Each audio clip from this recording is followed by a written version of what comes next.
Really outstanding. અને તમે જે રીતે પ્રસ્તુતિ કરી છે, મને લાગે છે કે 2017માં તમારો લેક્ચર અરેન્જ કર્યો હતો, આજે અમારી પાસે ખાસું એવું સેટ હોત. Yes. So actually મારું ખુદનું કહું તો we are too late, but it's okay, કશો વાંધો નહીં. ગુડ બિગિનિંગ્સ આપણે આજથી શરૂઆત કરી શકીએ.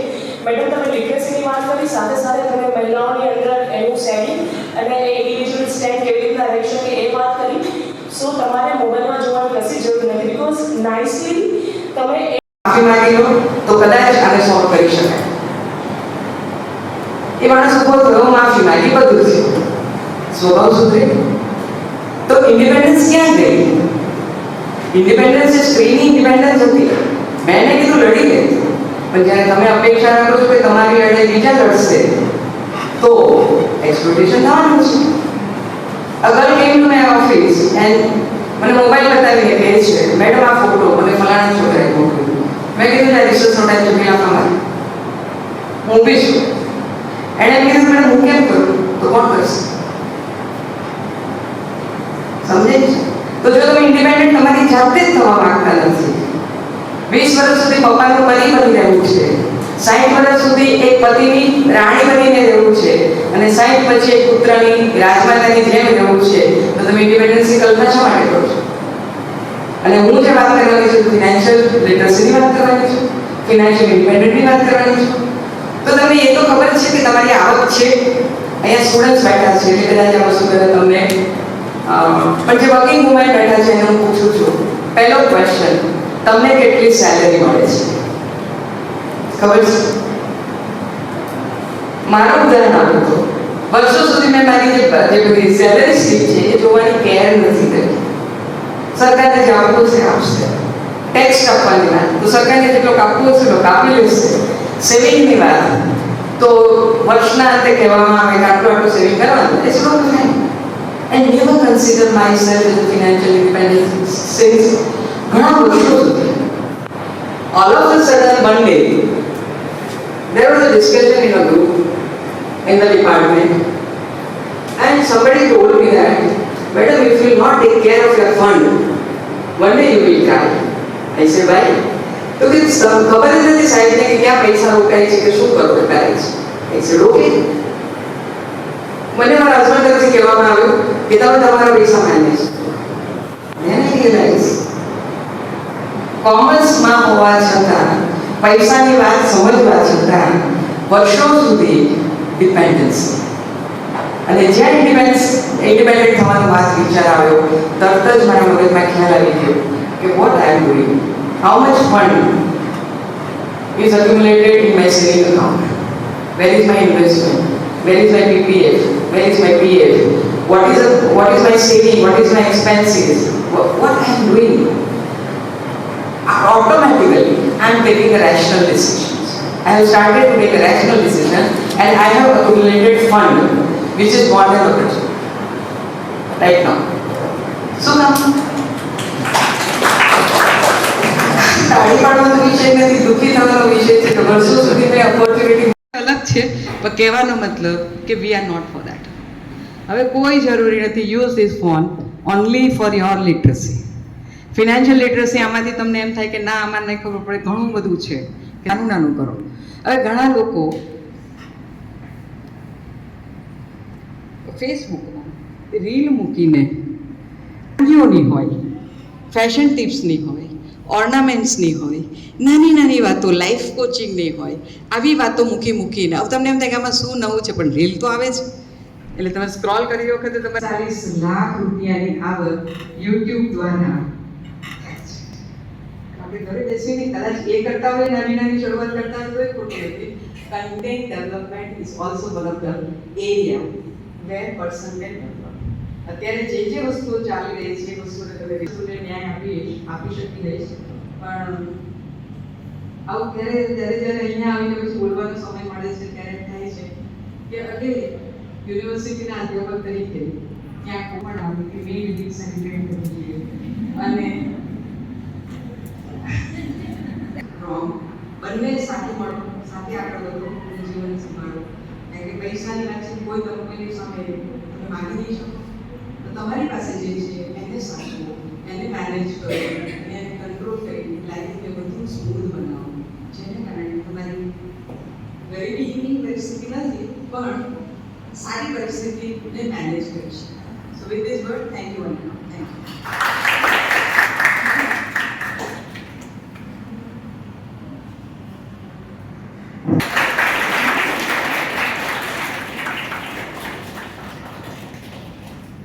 સારું કેવું ખરાબ કેવું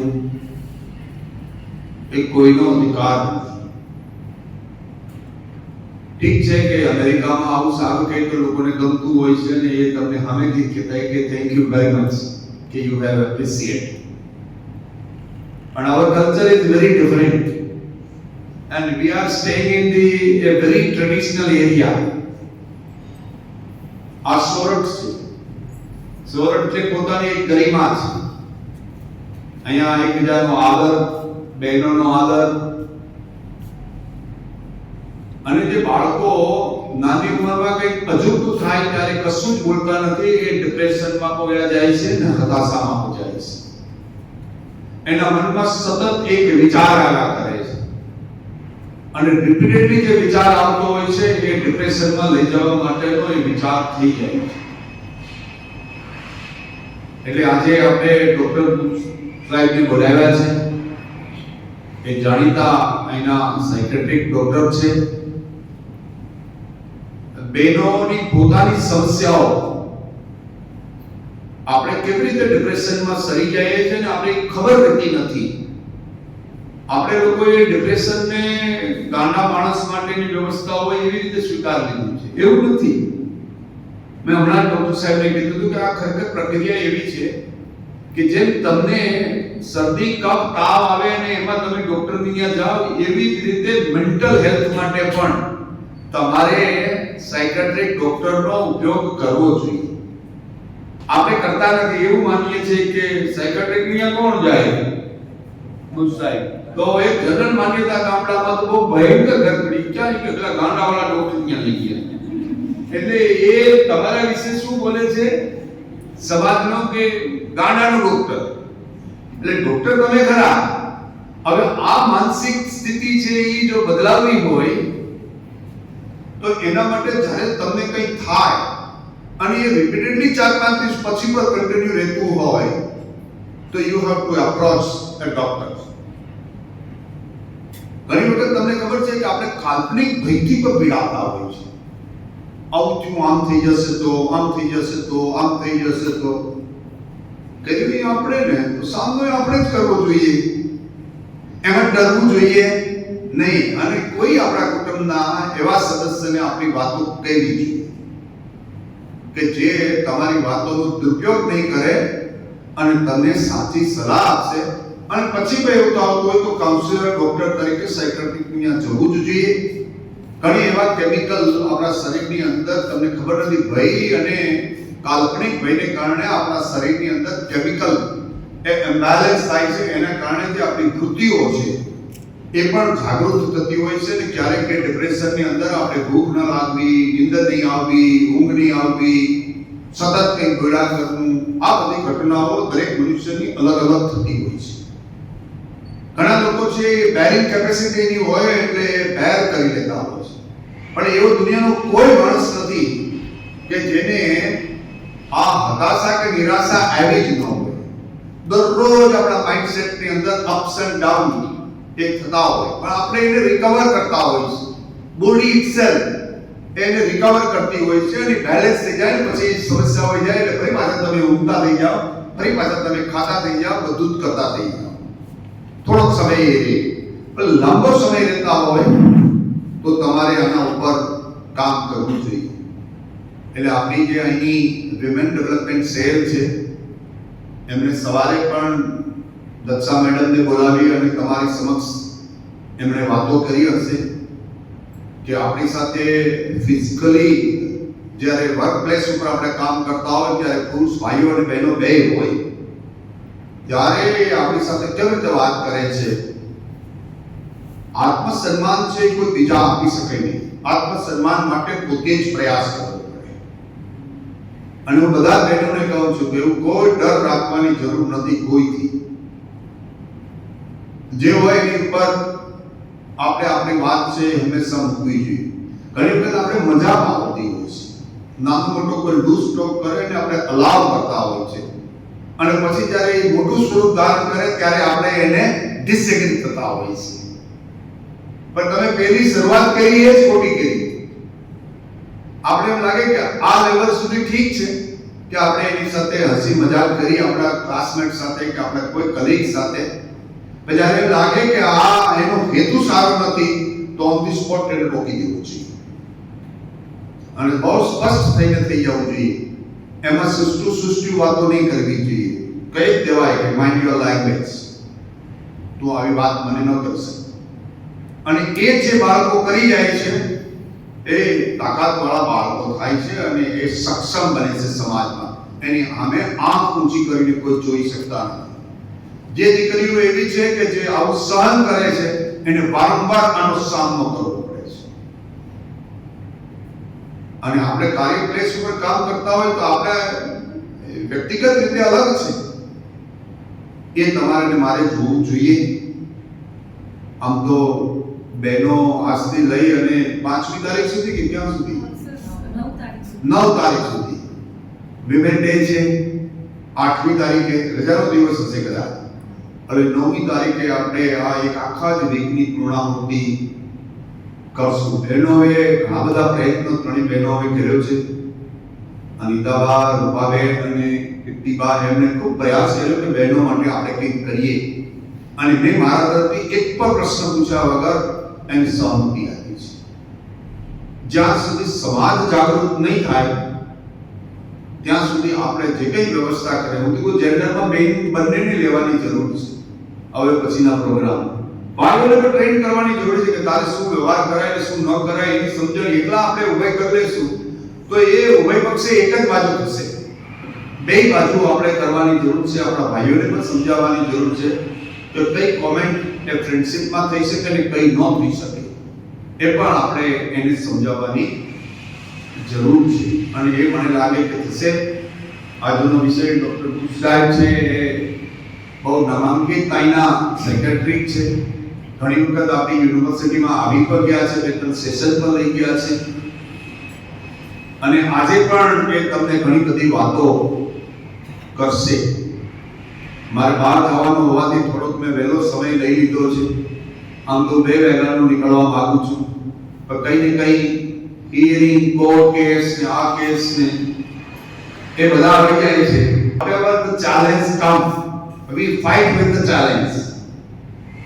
એમ જીવનમાં પણ જે કંઈ પડકારો આવે એનો સામનો પડકારથી જ થઈ શકે. એ માયનગલા થવાથી કઈ સમસ્યાનું સમાધાન ન થાય. સમસ્યા સામે પડકાર ઊભો કરવો પડે તમારે. અને એના માટે બહેનોએ 1 વીક આખાનો પ્રોગ્રામ કર્યો છે.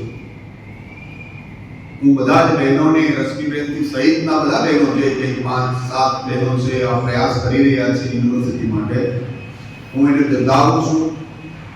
અને આવા કાર્યક્રમ મારફત બહેનોની સલામતી, સમૃદ્ધ સમાજ કરવો હશે તો એમાં બહેનો સમૃદ્ધ હોવા જોઈએ, સશક્ત હોવા જોઈએ. અને એનું કોઈ શોષણ આવા 2-4% લોકો જ કરતા હોય છે, તો એવા 2-4% લોકોને રોકવા પડે અને જાહેરમાં ખુલ્લા પાડવા પડે અને એમાં ડર્યા વગર ખુલ્લા પાડવા પડે. અને એવા લોકો માટે અમે કામ કરી રહ્યા છીએ. અમારી women development cell, internal compliant committee છે ICC, એ પણ અમે સ્ટ્રોંગ કરવા માંગીએ છીએ. અને UGC અને સુપ્રીમ કોર્ટના જે કંઈ આદેશો છે એનું પાલન કરી અને બહેનોનું કાર્યસ્થળ અને ભણવાની જગ્યાએ, કારણ કે સુપ્રીમ કોર્ટના ધ્યાનમાં આવ્યું છે કે જે કંઈ બહેનો ભણી રહ્યા છે એમાં ખાસ કરીને SC ST અને OBC ની બહેનો, એનો ડ્રોપ આઉટ રેશિયો 65% વધી ગયો છે છેલ્લા વર્ષોમાં. એને પીક છે, શોષણની પીક છે, એ પીડિત છે અને કારણે ભણવાનું છોડી રહ્યા છે માસ્ટર્સ. તો એવા લોકોને એનું રક્ષણ કરવું એ આપણી જવાબદારી છે. જે લોકો પ્રિવિલેજ કેટેગરીમાં આવે છે એની ઓર જવાબદારી છે બીજા કરતા, કે વી રિસ્પેક્ટ અવર પીપલ. અને રિસ્પેક્ટ ખાલી બોલવાથી નહીં થાય, આચરણમાં મૂકવાથી થશે. અને આચરણ એટલે આપણે કાર્યસ્થળ ઉપર જ્યારે કામ કરતા હોય ત્યારે કેવી રીતે વર્તવું જોઈએ, એનો આદર કેવી રીતે રાખવો જોઈએ, કામ કેવી રીતે લેવું જોઈએ અને એમાં સરળતા સહજતા કેવી રીતે રાખવી જોઈએ, એની બધી વાતો તમને આ અઠવાડિયામાં જુદા જુદા એક્સપર્ટને બોલાવીને આપણે પ્રયાસ કરી રહ્યા છે. એટલે હું ટીમને ખૂબ અભિનંદન આપું છું કે આ મારી યુનિવર્સિટીમાં બહેનોએ એની રીતે આ પહેલ કરી છે. મેં કીધું ને કર્યું હોય તો બરાબર છે કે મારો વિચાર છે, આ બહેનોનો વિચાર છે. આવા આખા વર્ષમાં પ્રોગ્રામ થવા જોઈએ. ખાલી વિમેન્સ ડે વખતે આપણે જાગૃત થાય અને બાકીના સમયમાં બહેનોની કોઈ સમસ્યા નથી. નાના નાના પ્રોગ્રામ, એક વખત કઈ બહેન મોટા હોય એને બોલાવી આવીએ, તોફાન મચાવી દે એવા નહીં, પણ સાથે સાથે આપણે સમજણ આપીએ, આપણે એવું સમજાવે કે શું કરાય અને શું ન કરાય, એની ખૂબ જરૂર છે. તો આખું વર્ષ તમે કાર્યક્રમ કરો, બહેનોનું રિક્રિએશનનું પણ કરો, એનું સ્પોર્ટ્સનું પણ કરો, એનું ફિટનેસનું પણ કરો, એનું મેન્ટલ હેલ્થનું પણ કરો, એની નવી સ્કિલ ડેવલપ કરવા માટે કે એની સ્કિલને આગળ વધારવા માટે જે કંઈ પ્રયાસ કરવો પડે ઇન્ક્રીમેન્ટલ વેલ્યુ એડિશનનો એ પણ કરવો જોઈએ. આ બધા પ્રોગ્રામને કારણે આપણી સંસ્કૃતિનું સેલિબ્રેશન છે તો એમાં પણ બહેનોને લાવવા જોઈએ. આપણી બહેનો તો દેવી શક્તિ છે.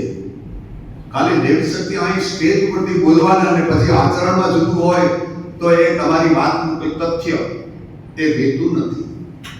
તથ્ય ત્યારે જ રહી શકે કે જ્યારે તમારું બોલવાનું ને આચરણ બે એક સરખું હોય. તો મને લાગે કે આપણે બધા બહેનો ભેગા ધીરે ધીરે થઈ ગયા છે. નાસ્તાની થોડી વ્યવસ્થા હતી એટલે તમે બધા આવી ગયા છો. અંકુશ સાહેબને હું અમારી ટીમ બધી સ્વાગત કરું છું અને બહેનોને અભિનંદન પાઠવું છું કે થોડા બહેનો, આમ તો બહુ ઓછા બહેનો છે આપણી ત્યાં, ખરેખર તો 1/3 બહેનો હોવા જ જોઈએ. એટલે આપણે ધ્યાન રાખશું કે હવે નવી ભરતી થાય એમાં બહેનોની સંખ્યા આપણે વધારીએ અને એમાં ધીરે ધીરે જેટલા કેલિબર વાળા છે એ જેન્ડર ડિફરન્સ લીધા વગર એમાં પણ આપણે આગળ વધીએ તો મને લાગે કે એક વાતાવરણ, કન્ડ્યુસિવ એન્વાયરમેન્ટ યુનિવર્સિટીનું ઊભું થાય. બહેનો જે કામ કરે છે અને ભય વગર એ કામ કરે અને પોતાની વાત બહુ મક્કમતાથી એ કુલપતિને કહી શકે. કુલપતિને ન કહી શકતા હોય તો આઈસીસી ની સદસ્ય જે બહેનો છે એને કે, વિમેન ડેવલપમેન્ટ સેલના બહેનોને કે અને એના માધ્યમથી મને ડાયરેક્ટ ન કહી શકતા હોય તો આ માધ્યમનો ઉપયોગ કરીને તમારે તમારી વાત કહેવી છે. ગભરાવાની જરૂર નથી. હું અહીંયા જ્યારે કામ કરી રહ્યો છું તો ક્યાં તમે બહુ નાના હોય તો તમારે જે મને ભાઈ ગણો, ફાધર ગણો, ગુરુ ગણો તો ગુરુ ગણો, જે તમને ભાવ અંદર હશે એ ભાવથી તમારી મદદ કરવા માટે હું તૈયાર છું. તમને કોઈ મુશ્કેલી નહીં. મારી બહેનો છે મુક્તતાથી પોતાના કાર્યપ્લેસ ઉપર ખૂબ સારી રીતે કામ કરી શકે અને કોઈ પણ ડર રાખ્યા વગર કામ કરી શકે એવું વાતાવરણ જો આપણે ઊભું કરી દઈશું તો મને લાગે કે ભારત એ 2047માં વિકસિત થશે. ત્યારે મારી બહેનો પણ એ વિકસિત થશે અને કોઈથી ડરા વગર એ જ્યારે વિકસિત ભારતની અંદર કામ કરતા હોય ત્યારે સમૃદ્ધ ભારત એ બહેનો સિવાય શક્ય નથી. અને એ આધાર આપણે વહેલી તકે જેટલો સમજી જાય એટલો ખૂબ જરૂરી છે. આપ સૌને વંદન. ભારત માતા કી જય. Dr. Anita Mohil ma'am and everybody who's here, Rashmi ma'am, Drishti Ben and everybody who's here present here. We are very fortunate enough having such a wonderful personality as our Vice Chancellor sir. He's always there because he's always saying that I'm living in a kind of a situation having 2 daughters and 1 wife. So I'm in a minority. So he understood that our problems, our feelings and કઈ બી જગ્યાએ કંઈ ખૂટતું હોય તો એ પૂર્તતા કરવાની કોશિશ કરે છે. પણ સાથે સાથે I would like to welcome Dr. Soham Booth sir, કારણ કે હું જૂનાગઢમાં ખુદ નવી છું એટલે જૂનાગઢ વિશે મને ખાસો પરિચય નહીં. પણ જેટલા બી લોકોને પૂછ્યું કે સાયકિયાટ્રિસ્ટ તરીકે બેસ્ટ કોણ, તો સર તો એક હાયરાર્કી સેલિબ્રેટ કરે છે સાયકિયાટ્રિસ્ટને. I think sir your father was also is still practising nowadays. કીધું સરના ફાધર બી સાયકિયાટ્રિસ્ટ છે, સર બી સાયકિયાટ્રિસ્ટ છે and for surprise to mind that I came to નો કે સરના વાઇફ છે ડર્મેટોલોજિસ્ટ છે. તો અમે એમનો બી બેનિફિટ લેશું ઇન ફ્યુચર. તો I think that nurturing women's mental wellness મતલબ મતલબ આપણે બધા કંઈક ને કંઈક મને બી તમારો પ્રોબ્લેમ કહેતા હોવ છો કેટલાક જેટલા લોકો વર્ક કરે છે કે મજા નથી આવતી તો એટમોસ્ફિયરમાં કંઈ ખૂટે છે, ઘરે મજા નથી આવતી તો ઘરના વાતાવરણમાં કંઈ ખૂટે છે, એ વાતાવરણમાંથી બહાર જાઓ છો તો ત્યાં પણ મજા નથી આવતી. ત્યારે આઈ થિંક આપણે સમજવું જોઈએ કે તમને કોઈ જગ્યાએ મજા નથી આવતી એનો મતલબ કે તમારી અંદર something is missing there, kind of disease is there. So we ourselves is responsible. We had diabetes and we are suffering. But એને પણ એક ખૂબ સારા ઢાંચામાં સ્ટ્રક્ચરમાં કેવી રીતના સિસ્ટમેટિકલી ઢાળવું જોઈએ. અને ખાસ તો સરને એટલા માટે બોલાવ્યા છે કે હું યુનિવર્સિટીમાં એક આપણે સાબિત કરી શકીએ કે સાયકોલોજી અને સાયકિયાટ્રિસ્ટ બે અલગ છે. સાયકોલોજી એક સબ્જેક્ટ છે આર્ટ્સનો, I have whole hearted respect for that, અને psychiatry is a different thing છે. Psychiatry is a big thing. I think હવે આવનારો સમય psychiatrist લોકોનો છે. As everybody is suffering a lot. Dermatologists and psychiatrists are wonderful things. Lots of Lakshmi is going to come at your home. So Dr. Somankut sir, આપને હાર્ટલી welcome કરું છું sir. મતલબ sir, I think સરનું બચપન જ psychiatrist સાથે રહી અને ગુજર્યું હશે. Doctor પણ સાયકિયાટ્રિસ્ટ થયા છે તો મેક્સિમમ તમારા જે પ્રશ્નો હોય એ પ્રશ્નો તમે બિંદાસ સરને પૂછજો. અને આઈ હોપ કે જે તમને એક 1000 રૂપીસ કે 2000 ની ફીસમાં તમને જે કોઈ પાસેથી ઇન્ફોર્મેશન મળે એ તમને અહીંયા સર બિલકુલ ફ્રી ઓફ ચાર્જ આપવાના છે. કારણ કે sir thank you so very much, તમે મારા આમંત્રણને સ્વીકાર્યું અને તમે અહીંયા આવ્યા. અને આઈ હોપ કે ફ્યુચરમાં આપણે પેશન્ટ બનીને ન જઈએ પણ આપણે ફ્યુચરમાં સોલ્યુશનને યાદ કરીએ કે મને આ પ્રશ્ન હતો ને આજે હું બિલકુલ સ્વચ્છતાપૂર્વક માનસિક રીતે પણ સ્વચ્છ થઈને જીવન જીવું છું કારણ કે એક દિવસ અમે એમને સાંભળ્યા હતા. So sir, I happily welcome you on behalf of the entire family of BKM. Thank you so very much. The civil hospital in the form એક national mental health programme centrally run થાય છે અને એમાં આખા ડિસ્ટ્રિક્ટમાં it's kind of my job to spread the awareness regarding psychiatry. એ મારા જોબનો જ ભાગ છે જે હું સેન્ટ્રલ પ્રોગ્રામની અંદર રન કરું છું. અને એ જ પ્રોગ્રામની અંદર મારી સાથે સાયકોલોજીસ્ટ ડૉક્ટરની સાયકોલોજીસ્ટ સુમિતભાઈ અને સ્ટાફ નર્સ હિમાંશુભાઈ પણ મારી સાથે પ્રોગ્રામમાં છે. So that was my short introduction. વધારે મારા વિશે બહુ જાણવાની જરૂર નથી. ઘણું આડી વાતો થઈ. મેઇન ટોપિક ઉપર આપણે આવે કારણ કે પાછું તમને પણ આઈ થિંક મોડું થતું હોય છે અને ઘરે પહોંચવાનું હોય છે, રાઈટ? તો woman mental health, that is our basic topic today. આજના સેશનમાં આપણે બને તેટલું ઇન્ટરેક્ટિવ રાખવાની ટ્રાય કરશું. બાકી એક બે જણાને તો બગાસા સ્ટાર્ટ થઈ ગયા, તમે નોટિસ કર્યું, વધારે લોકોને થવા મળશે, રાઈટ? તો why is it necessary? તમે લોકો મને કહો. આજનો ટોપિક છે કે ખાસ મને મેન્ટલ હેલ્થ પોતે જ આટલો ઇન્ટરેસ્ટિંગ અને નેસેસરી ટોપિક આજકાલના વર્લ્ડમાં બર્નિંગ ક્વેશ્ચન થઈ ગયો છે. જેમ સાહેબે પણ કહ્યું એમ ગાંડાના ડોક્ટર જે ગામડાઓમાં હજી પણ મેન્ટાલિટી છે, ઇનફેક્ટ જુનાગઢ સિટી છે તો પણ અહીંયાના કલ્ચરમાં જે ગાંડાના ડોક્ટર માનવાવાળા વિચારવાળા ઘણા બધા. Thank you, Dr. Rupa, for giving me this chance to talk to PhD students amongst others. આમાંથી સ્ટુડન્ટ્સ કેટલા છે? રાઈટ. અને આ બાજુ Non-teaching staff. Non teaching staff. Okay. So introduction માંગ્યું તમારી પાસે પણ આઈ કુડન્ટ સેન્ડ હર, તો હું શોર્ટમાં ખાલી આપી દઉં. Doctor Somkuch, I am a psychiatrist. I also have done a course in psychotherapy from Californian Institute of Wellness, and I am currently practicing in Junagadh at a private clinic, and also I am attached with a civil hospital in the form કે national mental health program centrally run થાય છે અને એમાં આખા ડિસ્ટ્રિક્ટમાં it's kind of my job to spread the awareness regarding psychiatry. એ મારા જોબનો જ ભાગ છે જે હું સેન્ટ્રલ પ્રોગ્રામની અંદર રન કરું છું. અને એ જ પ્રોગ્રામની અંદર મારી સાથે સાયકોલોજીસ્ટ ડૉક્ટરની સાયકોલોજીસ્ટ સુમિતભાઈ અને સ્ટાફ નર્સ હિમાંશુભાઈ પણ મારી સાથે પ્રોગ્રામમાં છે. So that was my short introduction. વધારે મારા વિશે બહુ જાણવાની જરૂર નથી. ઘણું આડી વાતો થઈ. હવે મેઇન ટોપિક ઉપર આપણે આવે કારણ કે પાછું તમને પણ આઈ થિંક મોડું થતું હોય છે અને ઘરે પહોંચવાનું હોય છે, રાઈટ? તો women mental health, that is our basic topic today. આજના સેશનમાં આપણે બને તેટલું ઇન્ટરેક્ટિવ રાખવાની ટ્રાય કરશું. બાકી એક બે જણાને તો બગાસા સ્ટાર્ટ થઈ ગયા, તમે નોટિસ કર્યું, વધારે લોકોને થવા મળશે, રાઈટ? તો why is it necessary? તમે લોકો મને કહો. આજનો ટોપિક છે કે ખાસ મને મેન્ટલ હેલ્થ પોતે જ આટલો ઇન્ટરેસ્ટિંગ અને નેસેસરી ટોપિક આજકાલના વર્લ્ડમાં બર્નિંગ ક્વેશ્ચન થઈ ગયો છે.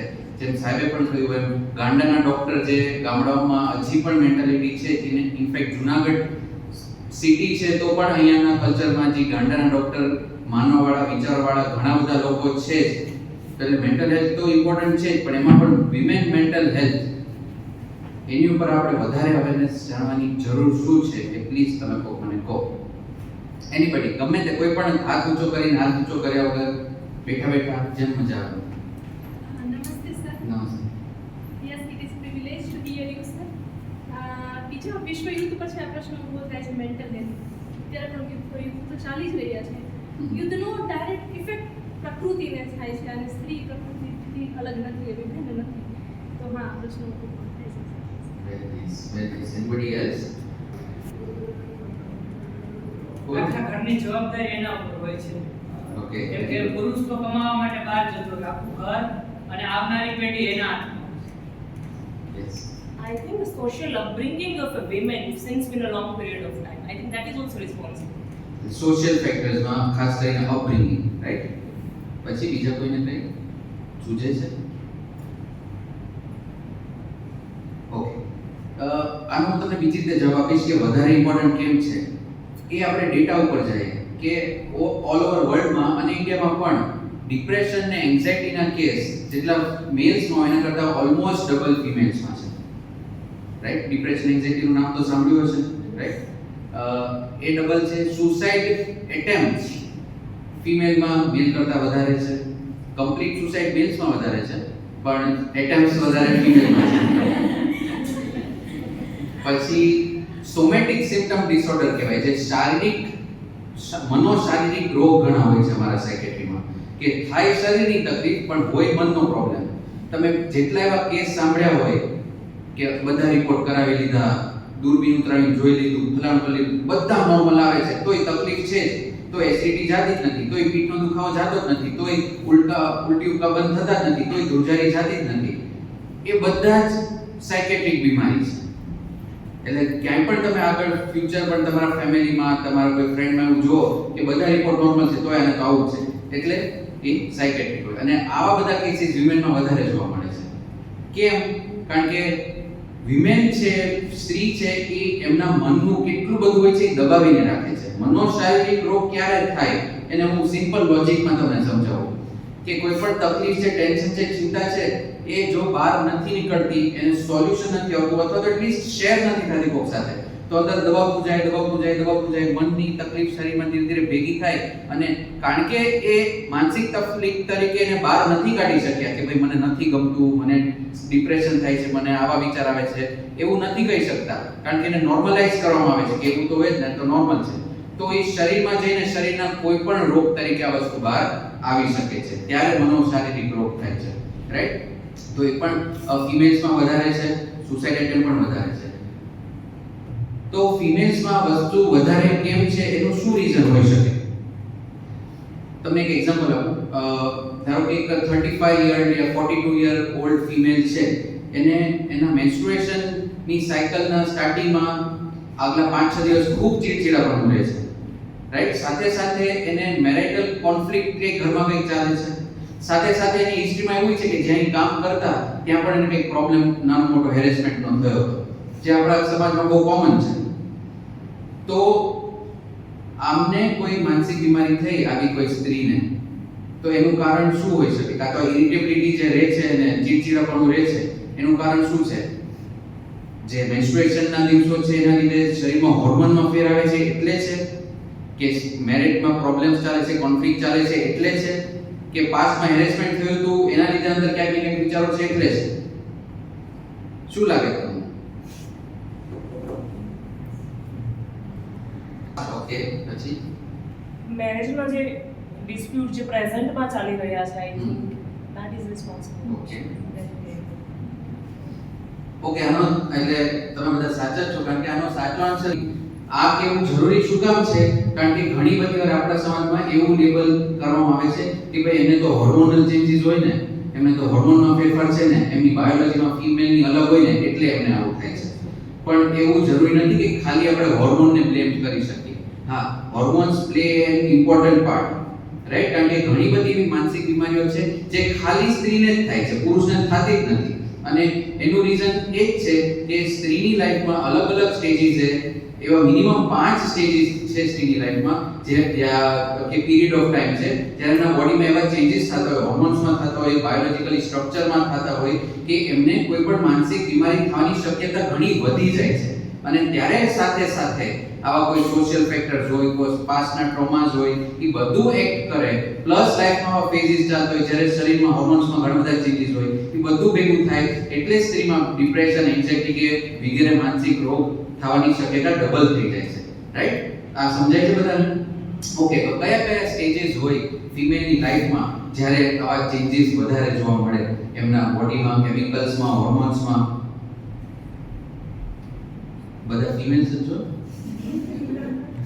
યંગ એડલ્ટ માણસ બની રહ્યો હોય, પ્યુબર્ટી, નવું રિપ્રોડક્ટિવ ઓર્ગન્સ, રિપ્રોડક્ટિવ હોર્મોન્સ શરીરમાં સિક્રીટ થવાનું કે એનું તત્વ વધવાનું સ્ટાર્ટ થાય ત્યારે જ્યારે પ્યુબર્ટીના જે 10 થી 13 વર્ષની ઉંમર આપણે ગણી, ડિપેન્ડ, કોકને વહેલી આવે, કોકને મોડી આવે, પણ એવરેજ ઉંમર આગળ છે ત્યારે એક પ્યુબર્ટી છે. પછી બીજું પ્રેગ્નન્સી વખતે, પ્રેગ્નન્સી સ્ટાર્ટ થાય ત્યાંથી લઈને ડિલિવરી થયાના 9 મહિના કે 1 વર્ષ સુધીનો આખો જે પીરિયડ છે ત્યારે કોન્સ્ટન્ટલી ફિમેલના બોડીમાં ચેન્જીસ આવે છે. આપણને ખબર જ છે, બધી રીતના કેમિકલમાં, હોર્મોનમાં, બાયોલોજીમાં બધામાં ચેન્જીસ આવે છે. એક આવો ગાળો છે જ્યારે ખૂબ તકલીફ થતી હોય છે. પછી જ્યારે એમની મેન્સ્ટ્રુએશન સાયકલના અમુક પર્ટિક્યુલર ડેઝ હોય છે, મિનિમમ ડિપેન્ડ્સ, કોકને પ્લસ માઇનસ હોય, પણ મિનિમમ મહિનામાં એવા 4-5 દિવસ તો હોય જ જ્યારે વન્સ અગેન હોર્મોન્સ અપડાઉન થાય છે. ખાસ કરીને જે ઇસ્ટ્રોજન અને પ્રોજેસ્ટેરોન હોર્મોન્સ છે, અને ઇસ્ટ્રોજન અને પ્રોજેસ્ટેરોન હોર્મોન્સનું ડાયરેક્ટ કોરિલેશન છે આપણા મગજના સેરોટોનિન, ડોપામિન સાથે. સેરોટોનિન અને ડોપામિન મગજના એ કેમિકલ્સ છે જે માણસનું હેપીનેસ હોર્મોન્સ કહો તો સેરોટોનિન છે, એનર્જી હોર્મોન કહો તો રિવોર્ડ સિસ્ટમનું હોર્મોન કહો, કેમિકલ કહો તો એ ડોપામિન છે.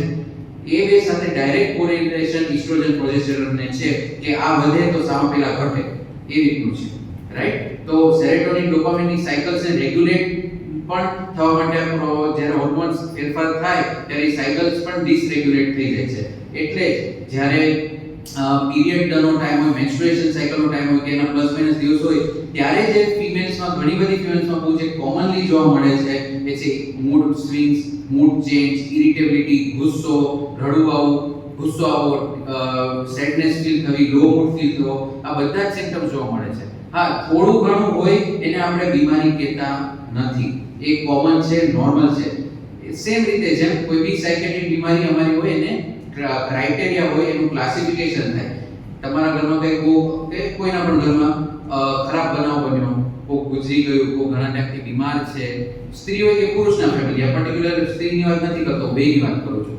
કોઈ એક્ઝામમાં ઇન્ટરવ્યુ આપ્યો છે, એક્ઝામ આપી છે અને ખરાબ માર્ક્સ આવે છે, બહુ મહેનત કરી હતી, ઇન્ટરવ્યુમાં પાસ ન થયા, ઘરની જવાબદારી છે, પૈસાનો પ્રોબ્લેમ છે, આ બધા જ જે સોશિયલ ફેક્ટર્સ કે કહીએ આપણે લાઈફના પ્રોબ્લેમ્સ કહીએ, એ આવું કંઈ બી કોઈના ઘરમાં થાય તો ઓબ્વિયસલી કોઈનું મન ટેન્શનમાં રહે, ચિંતામાં રહે, મન થોડું ઉદાસ રહે, કદાચ થોડા દિવસ ભૂખે ના લાગે, આ બધા ડિપ્રેશનના લક્ષણ ફીલ થાય, પણ તો પણ આપણે એને ડિપ્રેશન કહી દેતા નથી, કારણ કે આપણે ઓબ્વિયસલી હ્યુમન્સ છીએ, આપણે રોબોટ્સ તો છે નહીં કે લાઈફમાં ગમે તે બનતું આપણને ઇમોશન્સમાં કંઈ ફેર ના પડે. ધેટ ઇઝ નોટ અસ. સો પણ આ બધા સિમ્પટમ્સ કહીએ, લક્ષણ કહીએ, જો એક પોઈન્ટથી વધારે ઇન્ટેન્સિટીના હોય, જેમ અને સાહેબે કીધું એમ અમુક દિવસોથી વધારે સુધી કન્ટિન્યુઅસ ચાલે રાખે, અથવા તો જે સિચ્યુએશન છે એની આદિ કરતા બહુ ઓવર છે, આવું બધું થાય ને અમારા ક્રાઇટેરિયા મેચ થાય ત્યારે એને આપણે બીમારી તરીકે ક્લાસિફિકેશન કરી શકીએ છીએ. મેજર ડિપ્રેસિવ ડિસઓર્ડર એટલે માનસિક ડિપ્રેશનની બીમારી કે anxiety disorder, generalise anxiety disorder એટલે કે ચિંતા રોગ, આ બધી ત્યારે એને નોર્મલ સિચ્યુએશન, નોર્મલ મનની ઉદાસી બીમારીમાં કન્વર્ટ થઈ જાય છે અને ત્યારે એની સાયકેટ્રિસ્ટ પાસે સારવાર લેવી ઘણી વધારે જરૂરી થઈ જાય છે. જ્યારે આ બધી વસ્તુ માઇલ્ડ લેવલ પર હોય, થોડું ઘણો પ્રોબ્લેમ હોય, હજી બીમારી શરૂ થઈ હોય અથવા તો બીમારી પહેલાનો પીરિયડ હોય જ્યારે પ્રોબ્લેમ બહુ છે અને માઇન્ડ પર બહુ સ્ટ્રેસ આવ્યું છે, એ સમયે જો આપણે સાયકોલોજિસ્ટ છે, કાઉન્સેલર છે અથવા તો બીમારી હજી માઇલ્ડ ફોર્મમાં છે ત્યારે કાઉન્સેલિંગ કરીએ, સાયકોથેરાપી કરીએ, બીજા અમુક પ્રયાસો લઈએ જેમ કે યોગા છે, મેડિટેશન, આ બધું આપણે સાંભળીએ છીએ, વાંચીએ છીએ, કરતું કોઈ નથી. એ સમયે જો આપણે કરીએ તો સાયકેટ્રિસ્ટ પાસે જવાની કદાચ જરૂર પડે પણ નહીં. પણ જ્યારે આ વસ્તુ ટાઈમસર સોલ્વ નથી થતી, એને આઉટલેટ નથી મળતો અથવા તો એના વિશે કોઈ સોલ્યુશન નથી આવતું, સિચ્યુએશન બની હોય કે ખબર જ છે આવી સિચ્યુએશન છે, ઘરમાં કોઈ ક્રોનિકલી બીમાર છે, એની પાછળ વારે ઘડી હોસ્પિટલના ધક્કા થાય છે, એની પાછળ દવાનો ખર્ચો થાય છે, જે અનસોલ્વેબલ ઇશ્યુ ઘણીવાર હોય છે. તો એ તો રહેવાનું છે લાઈફમાં. તમે સિચ્યુએશન ચેન્જ નથી કરી શકવાના, તો તમારે શું ચેન્જ કરવું પડે? તમારે પોતાની જાતને ચેન્જ કરવું પડે.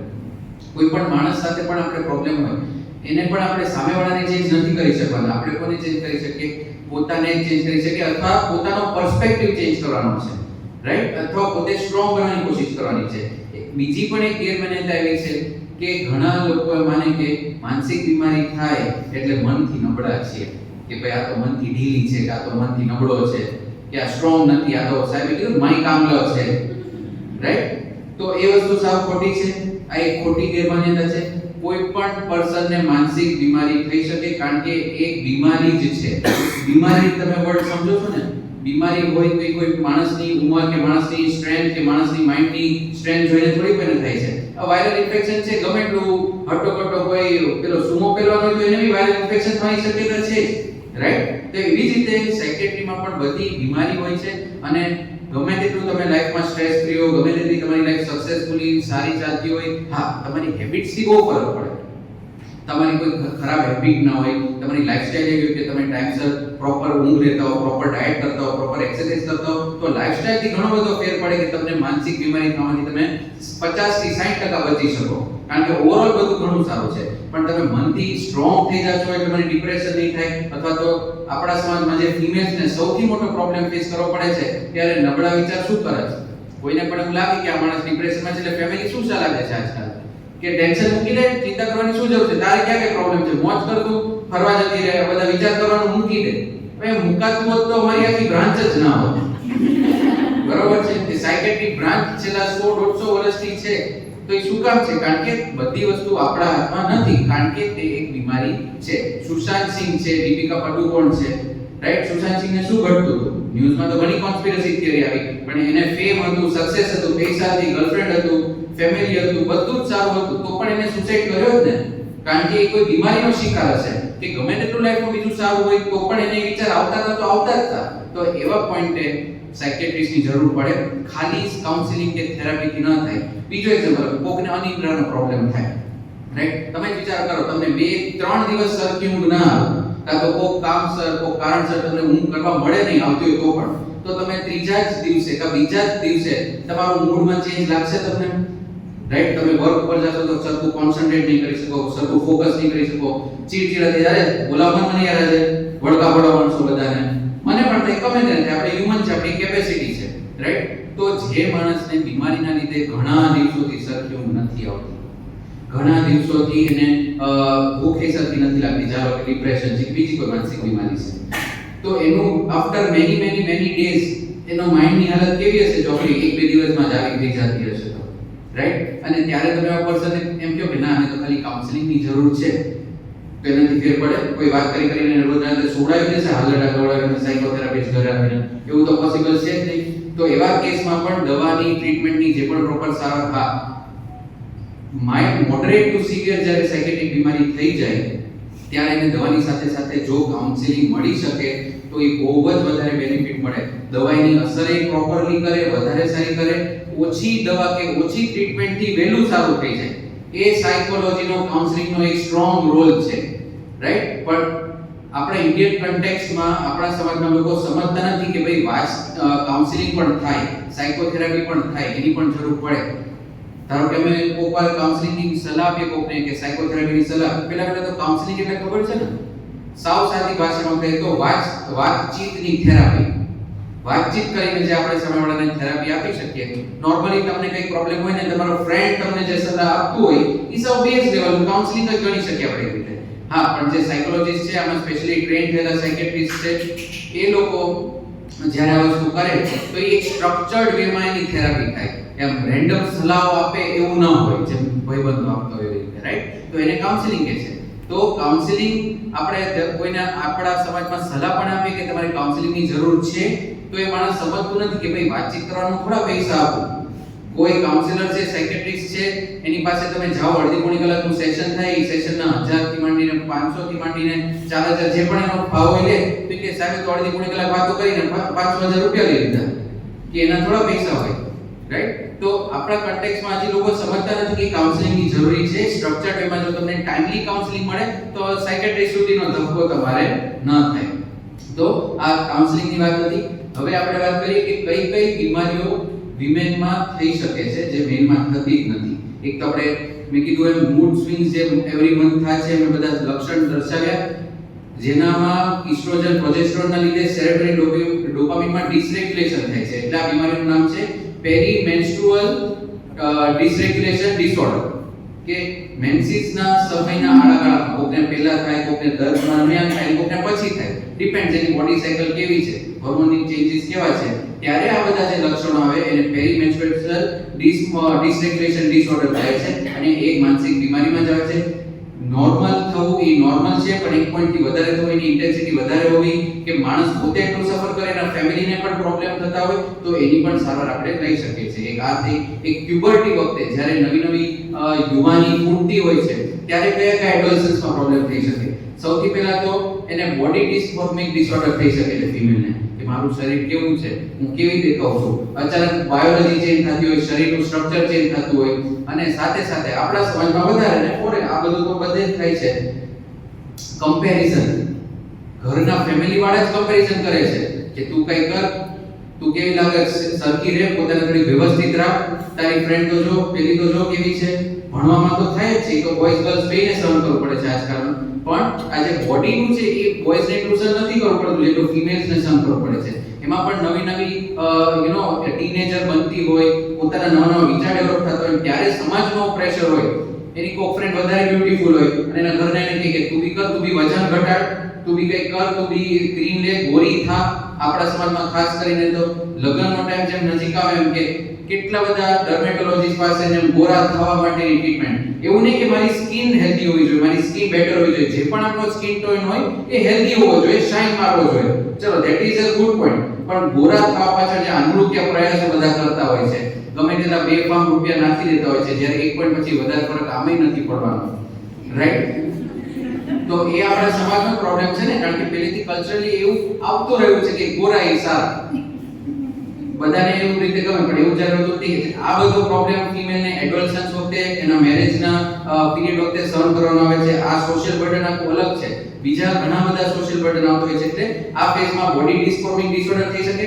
એનો મતલબ શું છે કે તમારો બોડી પાર્ટ કંઈક નોર્મલ હોય તો પણ ફિમેલને એવું થાય કે ના ના મારા પાર્ટમાં પ્રોબ્લેમ છે. ઘણાને એવું લાગે મારું નાક બહુ મોટું છે, ઘણાને એવું લાગે કે હું બહુ વધારે પડતી પતલી છું, ઘણાને એવું લાગે વધારે પડતી જે હોય, જે નોર્મલ વેરિએશનમાં આવતું હોય એટલું જ હોય, પણ એને બીમારી થઈ જાય કે એના વિશે વિચારવાનું બંધ ન કરી શકે અને એ વસ્તુને ચેન્જ કરવા માટે કોન્સ્ટન્ટ પ્રયાસ કરી રહે, રાઈટ? જેની જરૂર ન હોય. એક્ચ્યુઅલી કોઈ પિગમેન્ટેશન છે, કોઈ ડાર્ક છે, કે કોઈ એવું બીજો ખીલ વધારે પડતા થાય છે તો ઓબ્વિયસલી એની ટ્રીટમેન્ટ લેવી જોઈએ, કારણ કે એક ડર્મેટોલોજીકલ ઇશ્યુ કહેવાય. પણ નોર્મલ વેરિએશન હોય અને એમાં પણ જો તમારું માઇન્ડ કોન્સ્ટન્ટ બીમાર રહેતું હોય, સમાજના પ્રેશરના લીધે કે ખુદની પોતાની સાથે કોઈ બીજાને કમ્પેર કરવાના લીધે, તો એને બીમારી કહેવાય છે. એવી જ રીતે આ એજમાં એનોરેક્સિયા નર્વોસા એટલે ઈટિંગ ડિસઓર્ડર્સ ઘણાને થતા હોય છે. ઈટિંગ ડિસઓર્ડર્સ નું નામ સાંભળ્યું છે? હેલો, શું હોય ઈટિંગ ડિસઓર્ડર? કોઈ કહે છે? કોઈ સાંભળ્યું? સાચું ચાલો એક જ નામમાંથી તો આઈડિયા આવશે ને. ખાવાની બીમારી, રાઈટ? એમાં બે ટાઈપની હોય છે. ઈટિંગ ડિસઓર્ડર એટલે બીમારી સાદી ભાષામાં, રાઈટ? અમારી હું જ્યારે ડિસઓર્ડર કહું એટલે તમારી બીમારી સમજવાનું. તો આ એજમાં ઘણી સ્ત્રીને પતલી રહેવા માટે કે વજન ન વધવા માટે શું કરતી હોય છે? ખાય જ નહીં, જમે જ નહીં. અને એ બીમારીમાં ક્યારે કન્વર્ટ થાય? જ્યારે એના લીધે એના બોડીમાં ઘણા બધા ફેરફાર આવે, એને નબળાઈ આવવા માંડે, અને એને રિપોર્ટ કરાવવા તો એના બધા જ વિટામિન હોય કે બીજા ઘણા બધા લીવર ફંક્શન ટેસ્ટ હોય, રિનલ ફંક્શન ટેસ્ટ હોય, એ બધામાં ઇશ્યુ દેખાવા માંડે, રાઈટ? શું કરે ઘણી ફિમેલ્સ તો જમ્યા પછી પોતે આંગળા નાખીને ઉલટી પણ કરી લેતી હોય છે. ના, અને આ બહુ રેર નથી, આ પ્રમાણમાં કોમન વસ્તુ છે. ઘણા લેક્સેટિવ લઈ લઈને વારે ઘડીએ પેટ સાફ થાય એવું કરતા હોય, ઘણા જમવામાં સાવ એટલું ઓછું ખાય કે બાજુમાં કે ઓબ્વિયસલી જે બોડીને નોર્મલ પ્રોટીન ઇન્ટેક કે કેલરી ઇન્ટેક મળવો જોઈએ એ પણ ના મળે, એટલે વજન ઘટતું જાય, બીજી વીકનેસ આવતી જાય, અને એના લીધે બીજી બીમારીઓ થવા માંડે, લીવરની, કિડનીની, હાર્ટની, કારણ કે બોડીમાં એટલી સ્ટ્રેન્થ જ નથી રહેતી, રાઈટ? તો આ બધી બીમારી જે ઈટિંગ ડિસઓર્ડર, એનોરેક્સિયા નર્વોસા છે. એનોરેક્સિયા નર્વોસા તો એટલી ખતરનાક બીમારી છે કે સ્ત્રી, અને પછી એક પોઈન્ટ પછી એ બીમારીમાં જ્યારે કન્વર્ટ થઈ જાય ત્યારે એટલી હદે હોય છે કે એટલી હદે ન જમે ફિમેલ કે નબળી પડતી જ જાય અને ઘણાને તો દાખલે ઘણીવાર કરવા પડે અને અમુક કેસમાં ફિમેલ મરી પણ જતી હોય છે, કારણ કે પછી આ વિચારની સાયકલમાંથી બહાર નીકળી જ નથી શકતી, રાઈટ? જો એને ટાઈમની ઇન્ટરવેન્શન ના મળે તો આ એડોલસન્સ ટીનેજર વખતે, યુવતી વખતે ના જે માનસિક બીમારી ફિમેલમાં એ છે. પછી હવે પ્રેગ્નન્સી વખતે મેં કહ્યું હોર્મોનલ ચેન્જીસ હોય, અને ખાસ કરીને પોસ્ટપાર્ટમ એટલે ડિલિવરી પછીના 9 મહિનાથી 1 વર્ષ સુધીનો સમય, ત્યારે પોસ્ટપાર્ટમ ડિપ્રેશન નામની બીમારી થતી હોય છે. એનું નામ સાંભળેલું છે કોઈ? ખબર છે કોઈ? ઓકે, આમાં લોકોને આઈડિયા છે. Very nice. તો what is postpartum depression? Depression એટલે તો આપણને ખબર છે, રાઈટ? ક્વિક રિટેક કરી આપું. મન ઉદાસ રહેવું, ગમે નહીં, કંટાળો આવે, મજા ના આવે, કોઈ વસ્તુમાં મન ના લાગે જેમાં પહેલા લાગતું હતું, ઊંઘ સરખી ના આવે અથવા તો વધારે પડતી ઊંઘ આવે, ભૂખ સરખી ના લાગે અથવા તો વધારે પડતી ભૂખ લાગે, નબળા વિચાર આવે, ગભરામણ થાય, બેચેની થાય, ચિંતા થાય, શરીરમાં નબળાઈ લાગે, માઇન્ડ સરખું કામ ના કરતું એવું લાગે, મેમરીમાં પ્રોબ્લેમ આવતો એવું લાગે, હોપલેસ ફીલ થાય, વર્થલેસ ફીલ થાય, હેલ્પલેસ ફીલ થાય, અને મરવાના વિચાર આવી શકે, અને છેલ્લે એટેમ્પ્ટ થઈ શકે. આ ડિપ્રેશનના 9 લક્ષણ હતા અને અલગ અલગ વેરિએશન હતા. તો આ ટાઈપના લક્ષણો જ્યારે ડિલિવરી પછીના પીરિયડમાં આવે તો એને પોસ્ટપાર્ટમ ડિપ્રેશન કહે છે. પ્રેગ્નન્સી દરમિયાન ડિલિવરી પહેલા આવે તો એને પેરીપાર્ટમ ડિપ્રેશન કહે છે, રાઈટ? અને આ એટલા પોસ્ટપાર્ટમ ડિપ્રેશન કોમન વસ્તુ છે કે દર 4-5 માંથી એક સ્ત્રીને મિનિમમ આ વસ્તુ થતી હોય છે, અને ડિપ્રેશનમાં જ એ રહેતી હોય છે અને ઘણું બધું સફર કરવાનું આવે છે. તો પણ આ વસ્તુ કેમ આટલી ડાયગ્નોઝ નથી થતી? એના ઘણા બધા કારણો છે. તમે કોઈ વિચારી શકો? પોસ્ટપાર્ટમ ડિપ્રેશન ડિલિવરી પછીના 6-8 મહિનામાં ઘણી બધી સ્ત્રી, મિનિમમ 4 માંથી 1 સ્ત્રી, એટલે 25% સ્ત્રીને જ્યારે આ બીમારી થાય છે તો પણ સામે કેમ નથી આવતી? એના શું કારણ હોઈ શકે? એક કારણ એ હોઈ શકે કે પોતે જ જાણતા નથી, એને પોતાને જ ખબર નથી. બીજી વાત એ છે કદાચ એને ખબર પડી જાય તો પરિવારનો ભાઈ કે ઘણું બધું. અને ત્રીજી વાત કે ફાઇનાન્શિયલ ઓફકોર્સ ડિપેન્ડન્ટ નથી હોતી, તો ક્યાં જવું, શું કરવું એની નોલેજ કદાચ ના હોય. મે બી શી ઇઝ ફીલિંગ. સો મારી દ્રષ્ટિએ ફેમિલી વસ્તુ એક્સેપ્ટ નથી કરતી. Very nice. કદાચ સર એને એવું લાગતું હોય કે મતલબ આ તો મારે બેબી આવ્યું છે, રિસ્પોન્સિબિલિટી વધી ગઈ છે, આ તે એને કારણે મને આવું અત્યારે થતું હશે ફિઝિકલી. મે બી ફિઝિકલી સુધી પહોંચી હોય, મેન્ટલી છે કદાચ પહોંચી બી ન હોય. રાઈટ. બીજું કોઈ બગાસવાના? ઓકે. નોર્મલાઇઝેશન કે આપણા કલ્ચરમાં એવું છે કે ઈ તો નોર્મલ છે એવું જોઈએ ને. તમે જે કહ્યું પ્રમાણે કે અત્યારે આટલો બધો સ્ટ્રેસ છે, નવું બાળકની જવાબદારી છે, રાત્રે સરખી ઊંઘ નથી થતી ફીડિંગ માટે, કે એ નોર્મલ કહેવાય. અત્યારે તો એમાં જ થોડી ઢીલી રહે, હમણાં આટલું બધું કામ છે, આટલું બધું મેનેજ કરે તો હોય ને ઢીલી, ઉદાસ જેવી લાગતી હશે. નોર્મલી એક્સેપ્ટ થઈ જાય છે વસ્તુ, કલ્ચરલ નોર્મલાઇઝેશન એક વસ્તુ એ છે. બીજું, જેમાં પહેલા બેને કહ્યું એમ કે પોતાને જ રિયલાઇઝ નથી થતું કે એની સાથે શું થઈ રહ્યું છે, અને એનું કારણ શું છે? Lack of awareness. આજે મેં આ વાત કરી, તમને બધાને આઈડિયા છે, તમે કદાચ બીજા 5 જણાને કહેશો, અથવા તો તમારી આજુબાજુ કોઈ ફીલ કરતા હશે ત્યારે તમને મગજમાં એક બલ્બ તરત ક્લિક થશે કે આ ડિલિવરી પતિ છે, પણ આ મૂડ નોર્મલ હોય એટલો ઓછો નથી, એનાથી વધારે કંઈક ડિફરન્સ લાગે છે. તરત આપણને એવું રિયલાઇઝ થાય. એટલે એ લેક ઓફ નોલેજ ના લીધે પોતાની જાતને ન સમજી શકવાનું, અથવા તો ફેમિલી સિચ્યુએશનને ન સમજી શકે, એક રીઝન છે. Culture normalisation. ત્રીજું, ગુડ મધર મિથ. એક ગુડ મધર મિથ કરીને કન્સેપ્ટ છે. એ શું છે કે એક સારા ઘરની વહુ અને જેને એક સારી મધર કે એક સારી વાઇફ આ પીરિયડમાં ડિલિવરી પછી એને તો બાળકનું ધ્યાન રાખવાનું હોય, શાંત રહેવાનું હોય, એ આ જ વસ્તુ એના માટે પ્રોપર કહેવાય. એવી મિથ પણ ઘણાને હોય છે. આપણા સમાજમાં, ઇન્ડિયા જેવા કન્ટ્રીઝમાં તો ખાસ કે જેનું કામ છે બીજું કંઈ કરવાનું છે જ નહીં, તો અત્યારે એ રીતે હોય, બરોબર છે, ગુડ મધર મિથ, રાઈટ? બીજું, લેક ઓફ સ્ક્રીનિંગ. કે સાયકેટ્રિસ્ટ સુધી પહોંચે તો સ્ક્રીન થાય. આપણે સ્ક્રીન ના, ચલો પબ્લિકમાં તો લેક ઓફ અવેરનેસ છે, અમુક સમાજમાં કે આપણા લોકોને નથી ખબર, ફિમેલ્સને નથી ખબર કે આવું, એના ફેમિલી નથી ખબર, તો સમાજનો, ડોક્ટર વર્ગનો કે ગવર્નમેન્ટનો એવો એક શું કહેવાય, એની જવાબદારી બને છે ગવર્નમેન્ટની કે એ આની સ્ક્રીનિંગ ટૂલ્સ એટલા રાખે કે ધારો કે કોઈ પણ ગાયનેકની ઓપીડી માંથી કે ગાયનેકની ડિલિવરી પછી એક નોર્મલ એસેસમેન્ટ કરે 15 દિવસે, મહિને, જ્યારે રૂટીન ચેકઅપમાં આવે તો ગાયનેકને ત્યાં 5-6 સવાલ પૂછે ગાયનેક અથવા તો કોઈ બી એનું સ્ટાફ કે કાઉન્સેલર, તો તરત ખબર પડી જાય કે આને પ્રોબ્લેમ છે કે નહીં. સ્ક્રીનિંગ થાય તો તરત એનો ઈલાજ થઈ શકે છે. એટલે એટલે એવા નોર્મલ સ્ક્રીનિંગ ટૂલ્સ પણ વધારે ડેવલપ કરવાની જરૂર છે, એવી પ્રેક્ટિસિસ વધારે ડેવલપ કરવાની જરૂર છે કે એમને વારે ઘડી પૂછવામાં આવે. સ્કૂલના કરિક્યુલમમાં આ બધું ઇન્ક્લુડ કરવાની જરૂર છે, અથવા તો સ્કૂલ કે વર્ક પ્લેસે જઈને આવા સેમિનાર લેક્ચર લેવાની જરૂર છે, જેથી કરીને આના વિશે અવેરનેસ વધે. તો આ બધા કારણસર પોસ્ટમોર્ટમ ડિપ્રેશનના બીજા બધા એડોલસન્સ વખતે થતા પ્રોબ્લેમના ડાયગ્નોસિસ ઓછા થાય છે, અને જે લોકોને એક્ચ્યુઅલી જરૂર છે ત્યાં એ લોકોને મદદ મળતી નથી, અને ઘણું બધું પોતે અને પોતાનું ફેમિલી બે વસ્તુ સફર થાય છે. કારણ કે માનસિક બીમારી કેવી વસ્તુ છે કે પોતાને તો અફેક્ટ કરે છે, પણ આખા એના પરિવારને, એના સમાજને, એના વર્કને, બધાને જ વસ્તુ અફેક્ટ થતી હોય છે. એ તો તમે સમજી શકો છો, આઈ એમ શ્યોર, રાઈટ? પછી કયો ફેઝ આવે પ્રેગ્નન્સી પછી આપણે મેનોપોઝલ પીરિયડ. મેનોપોઝલમાં પણ તમને ખબર હશે કે જ્યારે 40 થી 50 વર્ષે વાઇડ રેન્જ છે, ઘણા વહેલા આવી જાય, ઘણા બહુ મોડા આવતા હોય છે મેનોપોઝમાં. તો મેનોપોઝ સ્ટાર્ટ થતો હોય ત્યારથી મેનોપોઝ એકદમ ચાલતો હોય ત્યાર સુધીના પછી થોડો ટાઈમ પછી બોડીમાં વન્સ અગેન હોર્મોનલ ચેન્જીસ છે, બાયોલોજીમાં ચેન્જીસ છે, અને એના લીધે ડિપ્રેશન, એન્ઝાયટી થવાના ખૂબ કિસ્સા છે. અને ઓલમોસ્ટ ઇનફેક્ટ બધાને થોડું તો ફીલ થતું જ હોય છે, પણ બીમારી સુધી પહોંચે એવી પણ ઘણી બધી મિનિમમ વન્સ અગેન 4 માંથી 25 થી 30% સ્ત્રીને મેનોપોઝ વખતે ડિપ્રેશનના ઘણા બધા લક્ષણો જોવા મળતા હોય છે.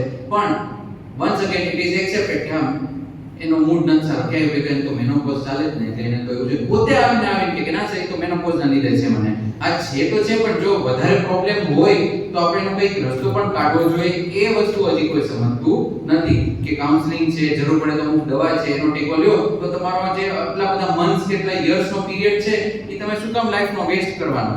તમારો સારો જાય, તમે હેપી રહો, બધું સારું રહે, એવી રીતે જાય એવું પોસિબલ હોય તો એ વસ્તુ શું કામ નહીં કરવાની? અથવા તો કે આનું પણ ટ્રીટમેન્ટ થાય, આની પણ દવા થાય, એ ખબર જ નથી હોતી.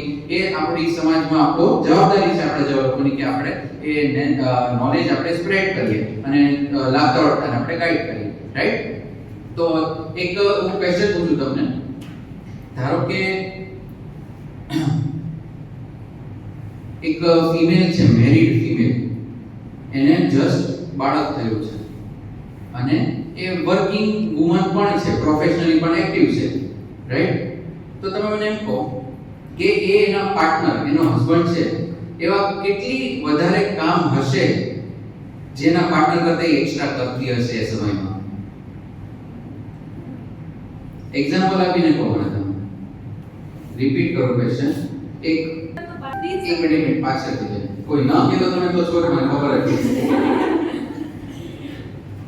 આ બાજુથી સ્ટાફમાંથી તમારે કેમાંથી કહેવાનું? તમે તો સ્ટાફ છો. આ બધું આઈ થિંક તમે બધા ઘણા આ વસ્તુ સફર કરી જ હશે. તમારે આમાંથી ઘણાની કિડ્સ હશે, આઈ એમ શ્યોર. તમારું કિડ થયું ને પ્લસ તમે વર્કિંગ વુમન તો છો જ, સ્ટાફમાં છો, એટલે તો તમારે એ ફેઝમાં તમારા હસબન્ડ કરે છે જે પણ એનું કામ, ફેમિલીનું કામ, એનું પ્રોફેશનનું કામ, એના કરતા તમે બીજું એક્સ્ટ્રા શું કરતા હશો જે તમારા હસબન્ડને આઈડિયા નહીં હોય કે ઘરમાં આ જવાબદારીઓ પણ છે, એવી છે ને ઘણી બધી. તો એક્ઝામ્પલ આપો એકાદી વસ્તુ. લાંબુ થાય લાંબુ તો થશે, પણ આપણે સ્ટાર્ટ તો કરીએ, પછી ટૂંકાવી દઈએ. કોણ કહેશે? એક વસ્તુ કહો બેન, તમે કહો. તમે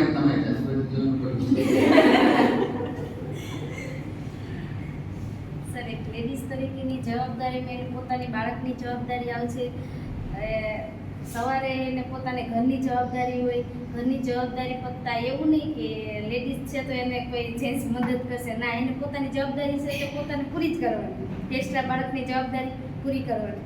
કોઈ વડીલ હશે તો એની જવાબદારી એમને પોતાને પૂરી કરવાની. જેન્ટ્સ તો અમુક જવાબદારી કે બહાર વસ્તુ લેવા કરવાની, કોઈ ખરીદીની હશે એ જવાબદારી, અથવા તો કમાવાની જવાબદારી એ જ કરશે. બાકી બધી જવાબદારી તો લેડીઝે જ પૂરી કરવાની હોય છે. એટલે ટૂંકમાં જવાબ એ છે કે બધી જ આમ તો સમસ્યા હોય એની જવાબદારી છે કે જે જ્યાં વર્કપ્લેસ છે ત્યાંનું એટમોસ્ફિયર કેવું છે એ જવાબદારી આવે છે. અને એક સ્ત્રીના મેરેજ માત્ર એક વ્યક્તિ સાથે નથી થતા, આખા પરિવાર સાથે થાય છે. તો એ જવાબદારી 90% કવર કરે છે, જ્યારે પુરુષના ભાગમાં 10% આવે છે. So it's double, sir, actually. You can consider this. Yes, definitely double, at least double, હા. રાઈટ?